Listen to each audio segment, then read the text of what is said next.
ये कहानी है गौतम बुद्ध और एक दुखी भिखारी के बीच की बुद्ध मॉरल स्टोरी, जिससे जीवन का बहुत अच्छा ज्ञान मिलता है। एक बार महात्मा बुद्ध एक गांव में अपने शिष्यों सहित घने पेड़ की छांव के नीचे बैठ थे। आसपास के गांवों से बहुत से लोग अपनी मानसिक समस्याएं लेकर महात्मा बुद्ध के पास आ रहे थे। महात्मा बुद्ध उन सब की मानसिक परेशानियों का समाधान देते। सब लोग खुशी खुशी अपनी समस्याओं का समाधान पाकर वहां से लौट रहे थे।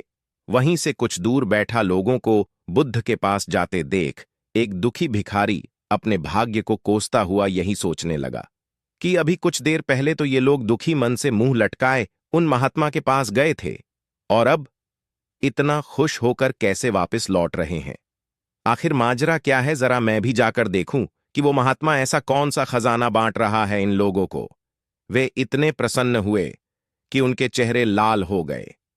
जब वो दुख भिखारी कुछ नजदीक गया तो उसने देखा कि ये महात्मा तो लोगों को प्रवचन देकर लोगों के दुख का निवारण कर रहे हैं। यह देखकर भिखारी के मन में भी तीव्र इच्छा हुई कि क्यों न मैं भी इन महात्मा को अपना दुख बताऊं। मुझे भी अपने दुख का समाधान अवश्य मिलेगा। बस फिर क्या था। समाधान पाने की लालसा लिए भिखारी महात्मा बुद्ध के सामने पहुंचा और हाथ जोड़कर प्रणाम करते हुए बोला, हे महात्मा बुद्ध, मैं भी लोगों की मदद करना चाहता हूं। मुझे लोगों की मदद करने की बहुत इच्छा है, लेकिन मैं कैसे मदद कर सकता हूं? मैं बहुत गरीब हूं। मेरे पास न तो पैसे हैं और न ही कोई ऐसी चीज जिससे मैं किसी की मदद कर सकूं। मैं कोशिश करने पर भी किसी की मदद नहीं कर सकता। मुझे भगवान ने इतना गरीब क्यों बनाया? हे महात्मा, मुझ पर कुछ कृपा करो। इतना बोलते हुए भिखारी रोने लगा।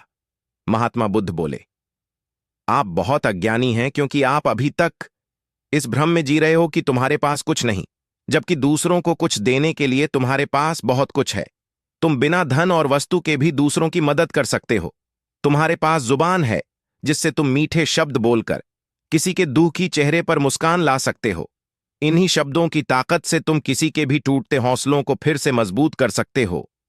इन शब्दों की शक्ति से आप किसी के भी मन में सकारात्मक विचारधारा के बीज बो सकते हैं और उसे गलत रास्ते पर जाने से रोक सकते हैं।